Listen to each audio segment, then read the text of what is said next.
S'intéresser spécialement aujourd'hui aux personnes vivant avec le VIH-Sida, d'autant plus qu'avec cette pandémie à Covid-19, ils ont eu à se poser beaucoup de questions. Nous avons essayé de trouver des réponses ici aujourd'hui en rencontrant toute l'équipe de médecins, de professionnels de la santé qui sont là tous les jours pour pouvoir prendre en charge ces personnes vivant avec le VIH. Nous vous proposons donc dans cette émission une visite guidée au niveau du CTA et bien sûr des réponses que vous vous posez bien sûr au quotidien par rapport à ces personnes vivant avec le VIH-Sida et cette pandémie à Covid-19.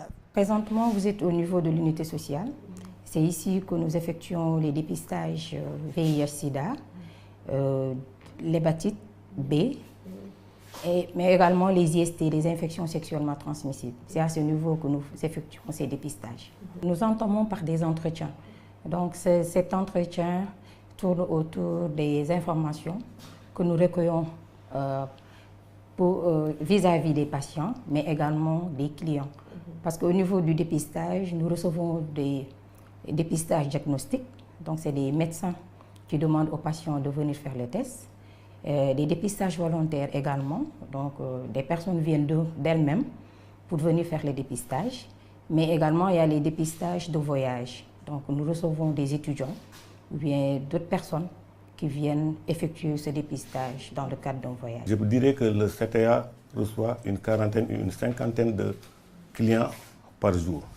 Ils viennent soit pour une consultation, soit pour un bilan, ou bien soit pour un problème le concernant.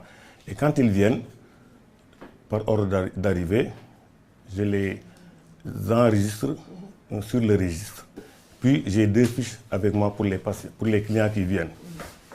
L'une reste avec moi et l'autre reste au niveau de l'accueil 2, où les patients seront enregistrés.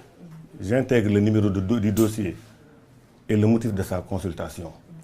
Puis au niveau de l'accueil 2, il y a l'autre fiche qui sera enregistrée là-bas à nouveau, mais d'une manière confidentielle dans l'anonymat. On est une équipe multidisciplinaire. Le médecin ne fait pas tout le travail. Il y a les assistants sociaux qui sont là, qui ont duré dans la prise en charge des PV-VIH. Même si nous, on est jeunes, on a des anciens, des doyens qui sont là, qui nous aident. Donc, le travail n'est pas du tout difficile pour nous en tant que médecins. Quand on a un malade un peu compliqué, on passe la main aux assistants sociaux. Ils nous aident par rapport à l'observance, au respect des rendez-vous et tout ça. Tout ce travail, c'est eux qui font ça. On a eu à développer beaucoup d'activités, surtout des relances. On a eu à appeler les patients, leur expliquer par rapport à la pandémie que le service est continu. Donc sur ce, ils sont venus vers nous et maintenant on a vu que la fréquentation a beaucoup augmenté. Et même aussi, on a eu à se déplacer vers eux, des prélèvements où le déplacement était gratuit, donc prélèvement à domicile pour les patients qui sont suivis dans le centre.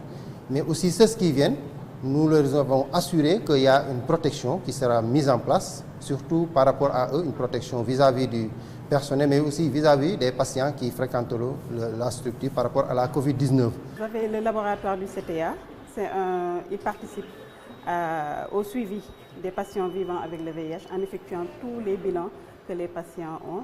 Et nous avons beaucoup d'unités. On a l'unité de dépistage qui fait les dépistages du VIH-Sida et les dépistages des IST tels que l'antigène HBS, l'hépatite C. L'antigène HBS, c'est l'hépatite B, l'hépatite C et la syphilis. Nous avons aussi des paillasses de numération formule sanguine pour voir l'anémie du patient, le niveau des constituants cellulaires du patient, du sein. Nous avons aussi la biochimie avec beaucoup de paramètres qui ont rapport avec le suivi des patients, tels que les paramètres liés au foie, au rein, etc. La transaminase, la créatinémie, l'antigène, le cholestérol, etc. Le bilan lipidique. Nous avons aussi une paillasse d'immunologie où on effectue les taux de CD4 pour les patients pour voir le niveau d'évolution des traitements ARV. Et également, nous avons une unité de biologie moléculaire qui est en haut, où on effectue la charge virale des patients. Lors du confinement, comme je vous avais dit, on a eu à référer 46 patients qui étaient dans les localités différentes, dans les régions, dans certaines régions. J'aimerais ajouter aussi qu'on a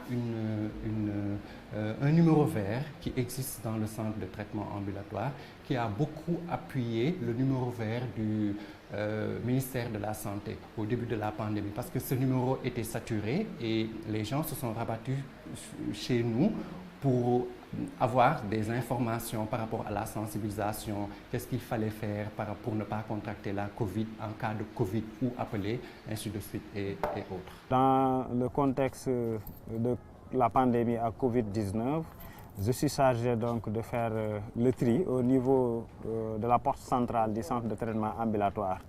Donc ceci dans l'objectif, c'est que ça nous permet donc de la continuité du service, donc assurer notre sécurité, nous en tant que personnel, mais aussi assurer la sécurité des patients. Le registre aussi nous permet d'identifier le patient, son nom, son prénom, l'âge, le sexe, surtout l'adresse et le contact téléphonique qui nous permet, quand le patient est suspect, qu'il disparaît, on peut le contacter. Si le patient se présente, on lui donne ces 3 mois de médicaments, mais des fois le médecin lui-même peut lui donner un rendez-vous de 6 mois.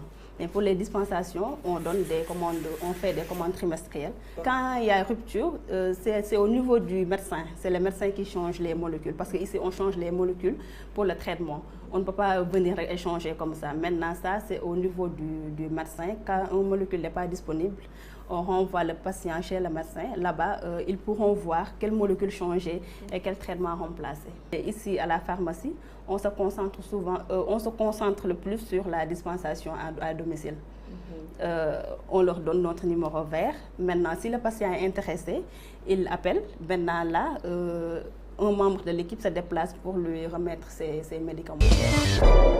Voilà monsieur, bienvenue encore une fois dans votre émission Parlons Santé. Cette fois-ci, nous sommes avec le docteur Kiné, qui est coordonnateur adjoint du CTA, le centre de traitement ambulatoire de l'hôpital Fann de Dakar. Nous sommes ici avec elle pour parler encore des personnes vivant avec le VIH-Sida, de leur prise en charge, mais surtout en cette période de pandémie à Covid-19, comment aujourd'hui ils ont pu justement réaliser certaines stratégies pour pouvoir aider les patients ou clients de ce CTA à pouvoir toujours accéder au moment opportun à leur traitement. Alors, docteur Kiné, bonjour et bienvenue dans cette émission. Bonjour Ramata, c'est un réel plaisir de vous recevoir au niveau du centre de traitement ambulatoire. Au nom de Madame la coordonnatrice, Dr Ndeye Fatou Ngom Gueye, et au nom de toute l'équipe du CTA, nous vous souhaitons la bienvenue au centre de traitement ambulatoire de Fann. Merci beaucoup. Nous avons justement visité ce CTA et nous avons pu le présenter aux Sénégalais qui nous regardent pour voir un peu le travail qui est fait. Est-ce que aujourd'hui vous pouvez revenir sur la mission première de cette CTA, surtout par rapport aux personnes vivant avec le VIH? Merci. Le centre de traitement ambulatoire de Dakar est une structure spécialisée dans la prise en charge des personnes vivant avec le VIH. C'est une structure qui a été mise en place depuis 1998 par le ministère de la Santé, accompagnée par la Croix-Rouge française et l'Organisation panafricaine de lutte contre le sida, OPALS, Sénégal, et le Rotary Club Dakar.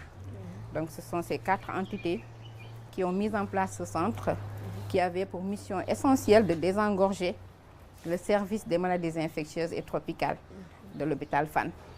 Parce qu'à l'époque, en 1998, il n'y avait que le service des maladies infectieuses qui prenait en charge les personnes vivant avec le VIH.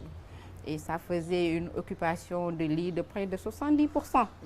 Donc vraiment, l'infection à VIH prenait vraiment une grande partie du travail du service des maladies infectieuses.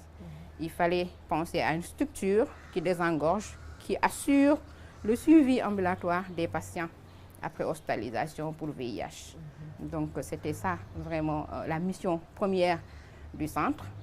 Et au fil du temps, ces tâches se sont élargies. On a ouvert à la prise en charge des hépatites.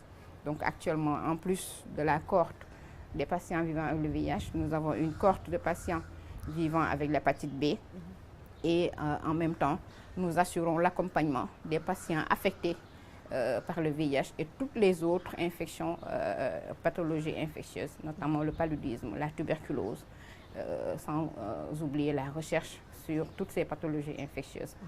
Voilà en résumé ce que fait le centre.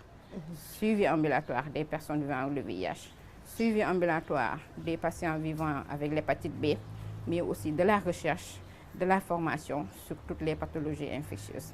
En tout cas, c'est une grande découverte aujourd'hui et pour moi et j'imagine pour les téléspectateurs qui vous regardent aujourd'hui. Par rapport à cette prise en charge, ce traitement ambulatoire, quels sont les services offerts ici à ces personnes justement qui vivent avec le VIH-Sida? Voilà.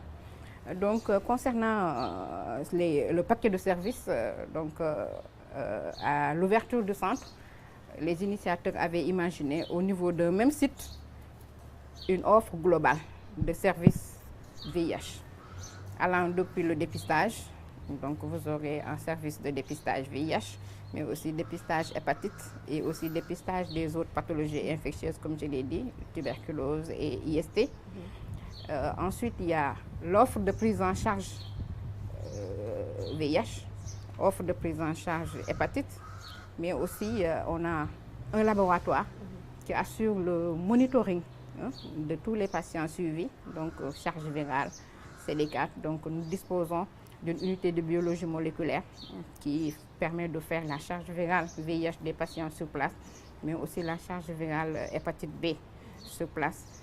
En plus de ça, il y a le grand volet accompagnement psychosocial des patients. Donc depuis le dépistage jusqu'au suivi et jusqu'à la dispensation des médicaments antirétroviraux. Donc nous assurons ces 4 offres essentiellement. Et beaucoup de travail a été fait, beaucoup de recherches, vous l'avez dit, la recherche a été faite. Aujourd'hui, où est-ce qu'on en est par rapport à la prise en charge des personnes vivant avec le VIH? Est-ce qu'il y a eu une grande évolution dans cette prise en charge? Oui, effectivement. On est un peu jeune dans la prise en charge, mais on nous a raconté qu'au début de la prise en charge, les patients prenaient jusqu'à 8 à 12 comprimés par jour. Et en ce moment, on est heureux de noter que le patient vivant avec le VIH se retrouve avec un seul comprimé par jour pour son traitement. Une seule prise par jour. Et c'est une combinaison fixe qui regroupe 3 à 4 molécules dedans et qui est vraiment efficace actuellement. Et on est au niveau des dernières prescriptions qui se font en Europe. C'est ce qui se fait au Sénégal. Vraiment, ça a évolué. La prise en charge a radicalement évolué, passant d'un repas de médicaments, 12 comprimés, à 1 comprimé par jour. Donc on peut dire que ça a évolué. Beaucoup même, beaucoup. Et au niveau de la recherche, vous dites que vous faites beaucoup de recherche, du travail. Où est-ce que vous en êtes? Qu'est-ce que vous faites exactement? Au niveau du centre, nous avons un volet formation, accompagnement des étudiants. D'abord des étudiants en médecine, des étudiants en santé communautaire, mais aussi des médecins en spécialisation pour l'infectiologie. Et aussi, en même temps, nous sommes un centre de recrutement dans les différentes recherches. Nous avons des recherches sur tuberculose et VIH. Nous avons des recherches sur hépatite et VIH. Aussi des recherches sur l'efficacité du traitement VIH, la tolérance du traitement VIH, entre autres.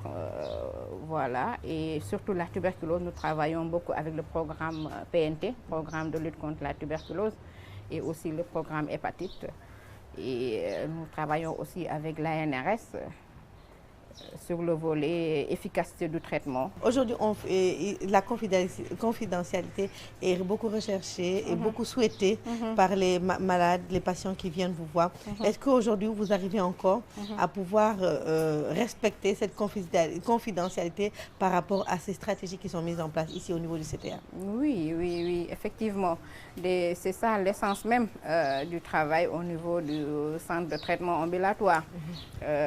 Parce que nous avons une équipe déjà très bien formée sur la confidentialité, sur le respect du secret médical. Mais aussi nous avons un centre qui prend en même temps en charge le VIH, les hépatites et la tuberculose et autres pathologies. Et aussi c'est un centre de dépistage volontaire. Donc ceux qui fréquentent le centre ne sont pas obligatoirement venus pour un suivi VIH. On ne peut pas savoir qui vient, pourquoi. Déjà c'est un premier maillon pour respecter la confidentialité Et là, tout ce qui se fait ici se fait dans l'anonymat. Dès que le patient arrive, et on lui attribue un numéro de dossier. Vous voyez à la réception, c'est des numéros d'ordre anonymes. Numéro 1, numéro 2, l'appel se fait par numéro d'ordre anonyme pour respecter la confidentialité. Personne ne peut savoir qui vient pour VIH, qui vient pour hépatite, qui vient pour tuberculose, ou bien qui vient pour suivi simple, ou bien pour consultation simple. Donc vraiment, nous arrivons à respecter la confidentialité parce que c'est une structure tout venant. Donc voilà comment... Et on a vu également qu'en plus de cette confidentialité, il y a un autre travail qui est fait et qui n'est pas... je veux dire que ce n'est pas une obligation aujourd'hui pour le corps médical, c'est essayer de tout faire pour que les patients arrivent. Il paraît que même pour le transport, vous essayez d'aider les patients pour qu'ils puissent avoir ce transport pour se déplacer, venir prendre le traitement. Vous faites beaucoup de choses qu'on va même imputer au niveau social, parce qu'on peut dire que ce sont des aspects sociaux de c'est un aspect social de cette maladie que vous arrivez à développer. Est-ce que pouvez-vous nous dire également pourquoi vous essayez de prendre en charge tous ces aspects pour que les patients puissent avoir accès à leurs médicaments? Oui, vous savez, comme je l'ai dit à l'entame de mon propos, on a essayé de regrouper au niveau d'un même site une offre globale de services de prise en charge. Et dans cette offre globale, il y a l'accompagnement psychosocial. Dans l'accompagnement psychosocial, non seulement c'est psychosocial, on interroge le patient pour connaître ses difficultés, connaître ses besoins pour l'accompagner, mais aussi pour l'accompagner sur son statut, parce qu'il a besoin qu'on l'accompagne pour pouvoir supporter son nouveau statut. Mais aussi il y a un accompagnement économique pour faciliter, parce que c'est une prise en charge au long cours, c'est des rendez-vous. Vous allez voir des patients qui sont suivis depuis 5 ans, 10 ans. Et c'est des rendez-vous de 1 mois, de 2 mois, de 3 mois jusqu'à 6 mois. Donc quelqu'un qui vient tous les 6 mois pendant 10 ans, c'est vraiment une prise en charge au long cours. Et c'est épuisant sur le plan physique, mais aussi sur le plan économique. Donc cela nécessite un accompagnement autant psychosocial qu'économique.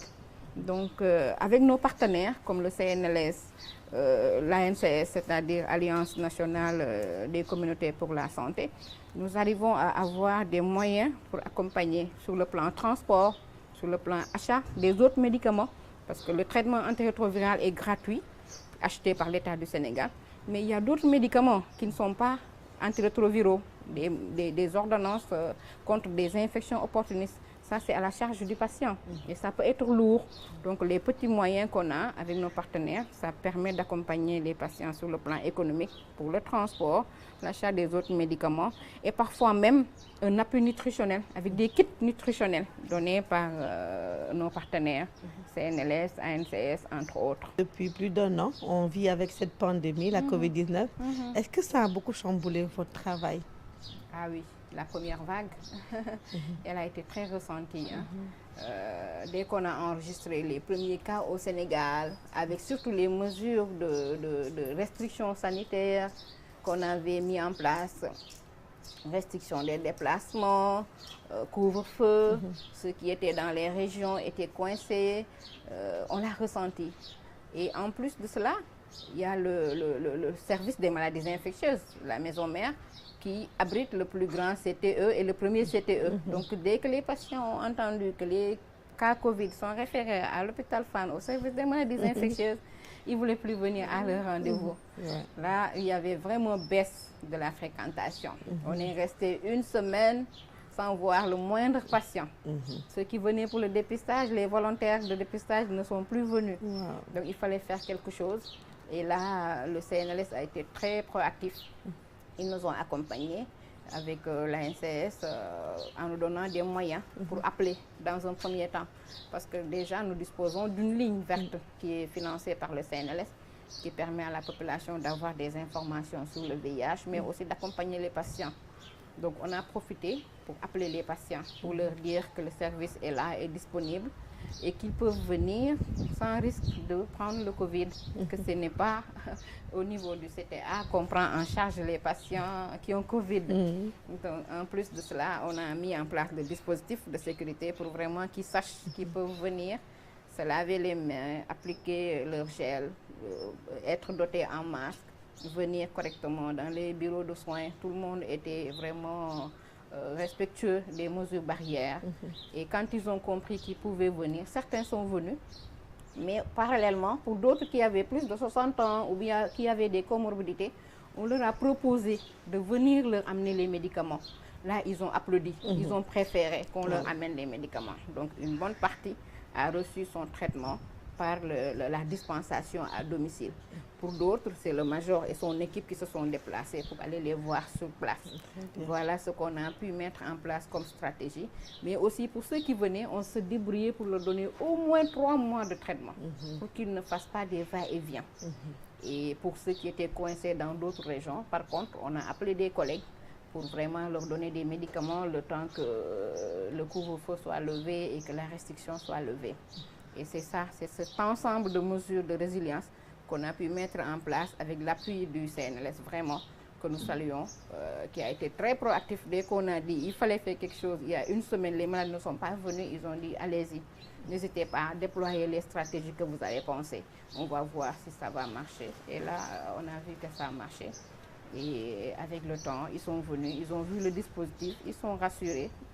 Lors de la 2e et de la 3e, ils sont venus prendre leurs médicaments. Vous avez eu des cas Covid parmi vos patients? Oui, on a eu des cas Covid. On a eu des cas qui ont été diagnostiqués ici même. Donc, lors d'une consultation, ils avaient des signes, on a cherché, on a trouvé, et on les a pris en charge. Il y a d'autres qui ont eu qui ont été touchés à domicile, qui ont été diagnostiqués et prise en charge, parce que la prise en charge Covid est décentralisée, c'est au niveau district. Comment a été leur suivi au niveau des CT ou à domicile? Vous savez, une personne vivant avec le VIH, c'est une personne qui a une immunité qui baisse au début. Quand la personne est touchée par le virus VIH, comme son nom l'indique, virus de l'immunodéficience, c'est un virus qui touche l'immunité de la personne. Quand on a ce virus, si on n'est pas sous traitement, on a l'immunité qui est faible.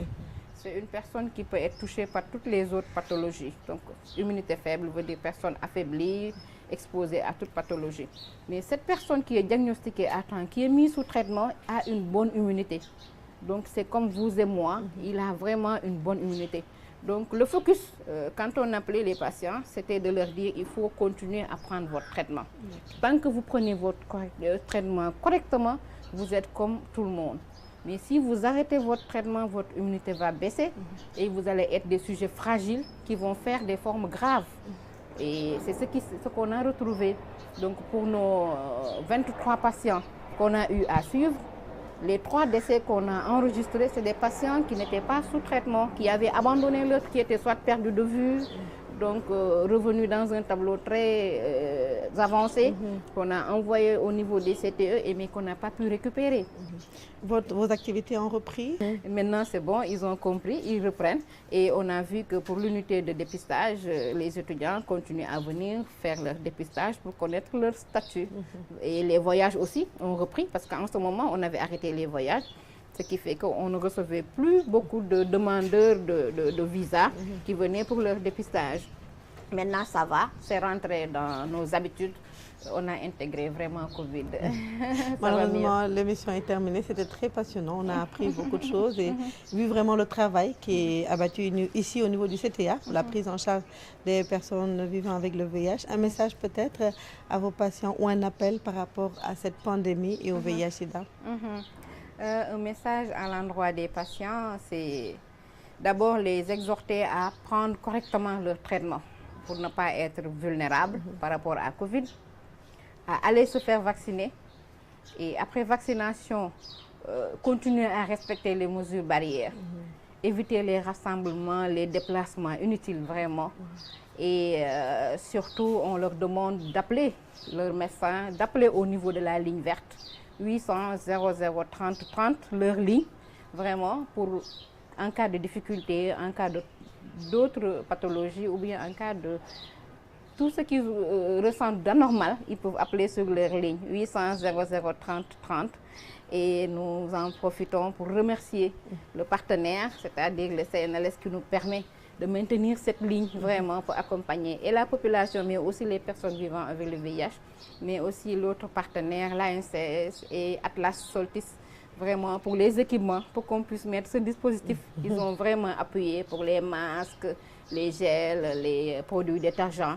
Ils nous appuient énormément, on les remercie vraiment. On remercie le chef de service qui nous a fait confiance et notre cher maître, le professeur Seydi, qui est le patron de cette structure. Et merci à la RTS pour la confiance.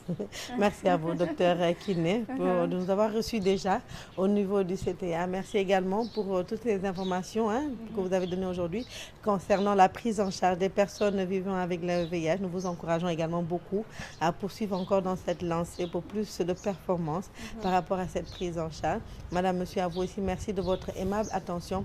Excellente suite de programme sur la RTS.